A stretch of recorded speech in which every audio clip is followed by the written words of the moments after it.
BNR gold and diamonds తరుగు తక్కువ బంగారం ఎక్కువ ఇప్పుడు మన వైజాగ్లో. సో అలా కథ దగ్గర నుంచి అన్నీ ఒకటి డిజైన్ చేసుకుంటూ పాటల దగ్గర కానీ ఎవ్రీవేర్. సో ఒక రైట్ సినిమా రావటానికి వాళ్ళిద్దరు ముందుండి ఓల్డ్ టీమ్ని పెట్టుకొని సినిమా రెడీ చేశాం. మనకు రోజు నైట్ 3 వరకు ఎడిటింగ్ రూమ్లో ముగ్గురమే. సో అలా సో మెనీ మూమెంట్స్. ఒక 25th ఫిలింకి ఎన్ని రావాలో అన్ని కుదిరాయి. ఇంకా మీరు ఇందాక అడిగినట్టు అంటే what is special for Allu Arjun.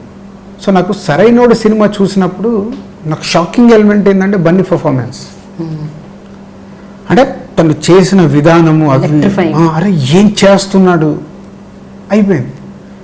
ఈ సినిమాలో సో మెనీ వేరియేషన్స్, దేనికి దానికి హోంవర్క్ చేసుకొని తను ఇచ్చిన వేరియేషన్స్ సూపర్. ఇప్పుడు మీకు చూస్తున్న ట్రైలర్స్లో కానీ టీజర్స్లో కానీ బ్రాహ్మణ్ క్యారెక్టర్ అది, డీజే క్యారెక్టర్ అంటే ఇది, డ్యాన్సులు అంటే డ్యాన్సులు. సో ఎవ్రీథింగ్ ఫైనల్గా cinema ready.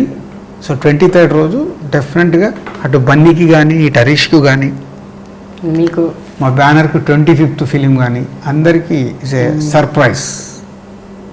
So it's a surprise hit. రేంజ్లో అవన్నీ వి డోంట్ నో, బట్ గట్టిగానే కొడుతున్నాం. మీరంటే ఇంకా మీ ప్లానింగ్ అది గట్టిగానే కొడుతున్నాం అది. బట్ ఆడియన్స్ చెప్పే వరకు సో మా చేతిలో డెఫినెట్గా ఒక హిట్ సినిమా కనిపిస్తుంది నాకు. గట్టిగా కొడుతున్నాం అని ఎందుకు అంటున్నా అంటే ఆడియన్స్ కూడా అదే రేంజ్లో మేము అనుకున్నట్టు రీచ్ అయిపోతే ఇట్స్ సిక్సర్. మధ్యలో వచ్చిన చిన్న డిస్టర్బెన్సెస్ని మీరు బాగానే హ్యాండిల్ చేసినట్టున్నారు.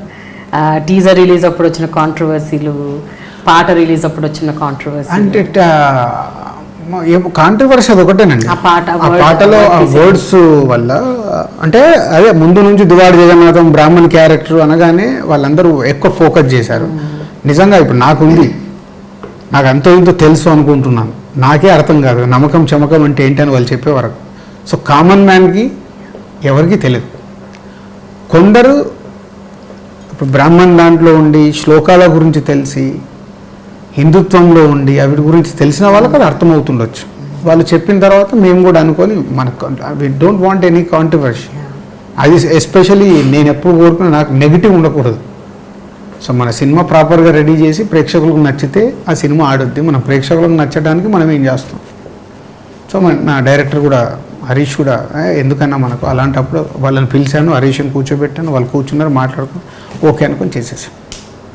మీకు లాంగ్ లాస్టింగ్ కోరిక పవన్ కళ్యాణ్తో సినిమా తీయాలని, అది అసలు ఎందుకు మెటీరియలైజ్ అవ్వట్లేదు? మీరు ఆయన సినిమాలన్నీ ఆల్మోస్ట్ మీరు డిస్ట్రిబ్యూషన్ అయితే చేశారు. ఆల్మోస్ట్ ఐ థింక్ తమ్ముడు దగ్గర నుంచి Thammudu, Kushi, Prema, Gabbar Singh most of his మూవీస్ని మీరు రైట్స్ తీసుకున్న డిస్ట్రిబ్యూషన్ అయితే చేశారు, కానీ సినిమా ఎందుకు తీయలేకపోతున్నారు? అంటే ఒక 2 స్క్రిప్ట్స్ అనుకున్నాము. ఒక స్క్రిప్ట్ మెటీరియలైజ్ అయ్యేది ఉండి ఎక్కడో సింక్ అవ్వక చేయలేకపోయాము.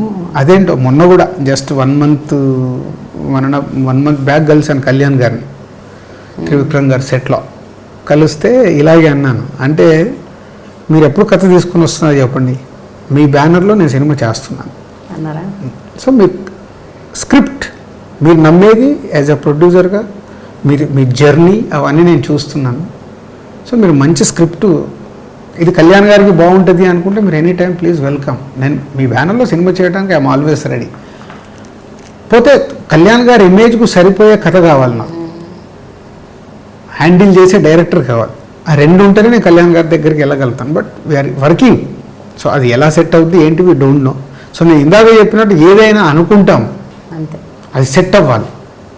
అనుకుంటే ఇవి జరగవు. అది ఆ ప్రాసెస్లో జరుగుతూనే జరుగుతాయి. కానీ రాజు గారు, కళ్యాణ్ గారు అడపా ఇంక ఇది లాస్ట్ సినిమా, ఇంకో 2 సినిమాలు తీస్తాను ఇలా అంటూ ఉంటారు. అప్పుడల్లా మీకు కొంచెం గుండెలో రైలు పడిగడతాయో? అంటే ఇది ఇప్పుడు నేను నమ్మేది ఏదైనా ఇప్పుడు జరగాల్సింది ఉందనుకోండి, మా కాంబినేషన్ 100% జరుగుతుంది. అది నా సంకల్పం, నేను దాన్ని నమ్ముతాను. దానికోసం వెయిట్ చేయాల్సింది, ఏదైనా టైం రావాలి. సో ఏది మన చేతిలో ఉండదు, మనం ప్రయత్నం చేసే వాళ్ళమే.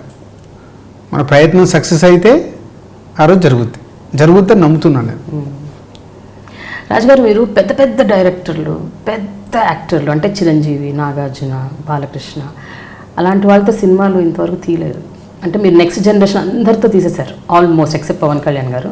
బట్ ద ఫస్ట్ జనరేషన్ ఉంది కదండి, వాళ్ళతో మీరు సినిమాలు ఇంకా చేయలేదు. అవి ఎప్పుడు వాటి కూడా సంకల్పించారా లేదా? అంటే అది తెలియదండి. అంటే ఇప్పుడు ఏదైనా ఒక బాలకృష్ణ గారితో నా మధ్య ఒకసారి అనిల్ రావు ఇప్పుడు ఒక ఐడియా చెప్తే వెళ్ళి కలిసి వచ్చాం, చెప్పాం, ఐడియా కూడా నచ్చింది. పోతే బాలకృష్ణ గారికి అప్పుడు 100th ఫిలిం చేయాలనే దాంట్లో ఈ లోపు అనిల్ రావు ఇప్పుడు మళ్ళీ ఇటు మాకు రాజాది గ్రేట్ చేస్తుండడం.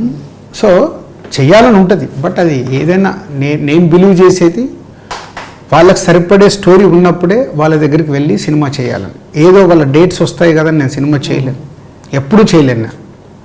సో నా దగ్గరకు వస్తున్న స్క్రిప్ట్లో వాళ్ళు కనిపించాలి. అరే ఇది వీళ్ళకి బాగుంటుందని అనిపిస్తే డెఫినెట్గా lucky is a God gift. అది ఎన్ని స్టార్ హీరోస్, పెద్ద హీరోస్, సీనియర్ హీరోస్ ఎవరి దగ్గరకైనా నేను అపాయింట్మెంట్ తీసుకొని వెళ్ళగలే స్వాతంత్రం నాకు ఉంది. సో అది పెద్ద కథ ఉంటే నేను ఎనీ టైం వెళ్ళిపోవచ్చు. బట్ అదైతే ఉంటుంది చిరంజీవి గారితో, నాగార్జున గారితో ఎప్పటికైనా సినిమా మీ లిస్ట్లో, మీ విష్ లిస్ట్లో. మరి పెద్ద పెద్ద డైరెక్టర్ల సంగతి ఏంటి? వినాయక్ గారితో తప్ప ఆ తర్వాత మళ్ళీ మీరు ఎవరితోనూ పెద్ద డైరెక్టర్స్తో? పూరి జగన్నాథ్తో అనుకున్నాము, ట్రావెల్ చేసాం కానీ మెటరలైజ్ కాలేదు. సీని వైట్లాకి యాక్చువల్ తన ఆనందం సినిమా అప్పుడే నేను అడ్వాన్స్ ఇచ్చాను, అది మెటరలైజ్ అవ్వలేదు. ఈ జగడం సినిమా ఇందాక చెప్పినప్పుడు మ్యాచ్ కానప్పుడు రాజమౌళి గారి దగ్గరికి వెళ్ళి అడిగితే రాజమౌళి గారు ఒక మంచి మాట అన్నారు, మీరు ఇంతమంది కొత్త డైరెక్టర్లకి లైఫ్ ఇస్తున్నారు, నేను మీకు సినిమా చేస్తే అదొక సినిమా అవుద్ది, మీరు సినిమా చేస్తే ఒక డైరెక్టర్ పుడతాడు. అంటే ఎందుకో రాజమౌళి గారు ఆ మాట అన్న తర్వాత నేను అక్కడ నిజంగా నాకు ఒక ఇన్స్పిరేషన్ వర్డ్ అది. నిజమే కదా, ఫెయిల్యూర్ డైరెక్టర్స్ ఉన్నారు, సో వాళ్ళు స్ట్రగుల్లో ఉంటారు. సో సక్సెస్ సినిమా చేయాలి, రైట్ ప్లాట్ఫామ్ కావాలని. అండ్ కొత్త డైరెక్టర్లు ఉంటారు, వీళ్ళతో నేను ఎక్కువ ట్రావెల్ అవ్వడం వల్ల వాళ్ళకు ఒక సినిమా వస్తుంది. నేను పెద్ద డైరెక్టర్తో వెళ్ళి సినిమా తీయడం వల్ల ఒక సినిమా అవుతుంది. ఓకే. సో మొన్న ఈ మధ్య త్రివిక్రమ్ గారు కన్ఫర్మ్ చేసుకున్నాం ఒక ప్రాజెక్ట్ చేయాలి. ఎందుకంటే త్రివిక్రమ్ గారితో నేను ప్రొడ్యూసర్ కాకముందు తను రైటర్గా ఉన్నప్పుడు మేము క్లోజ్. అప్పటి నుంచి మా ఇద్దరి మధ్యలో ఒక మంచి ఫ్రెండ్షిప్ ఉంది. ఓకే. సో మొన్నే అనుకున్నాం. మీరు ఫ్యామిలీ ఎంటర్టైనర్స్, లవ్ స్టోరీస్ ఎక్కువ తీస్తున్నారు, మరి వేరే జానర్స్ ఏం ట్రై చేయరా? Horror, thriller? అంటే అదేనండి నా బ్లడ్లో లేని నేను ప్రయత్నం చేయడం వేస్ట్. అంతేనా? నా బ్లడ్లో లేదు అది. ఓకే. లేని అనవసరంగా ఏదో. రాజుగారు ఓన్లీ ప్రేమను పంచుతారు అంతే, విశాలమైన హృదయం. హోల్ ఫ్యామిలీ వెళ్ళి మా సినిమాని ఎంజాయ్ చేయాలి. పోతే ఎప్పటికప్పుడు ట్రెండ్ని బట్టి ఫాలో అవుతూ షిఫ్ట్ అవుతూ ఉండాలి. నాకు ఇప్పుడు సినిమా మారుతుంది కాబట్టి నేను షిఫ్ట్ కావాల్సిందే. సినిమాని ట్రావెల్ కావాలి. నా అభిరుచులతో ఆగిపోతే నాకు లైఫ్ ఉండదు, లేదు నేను వెనుకబడిపోతాను. సో దాన్ని పట్టుకుంటూ నేను ముందుకెళ్ళాలి.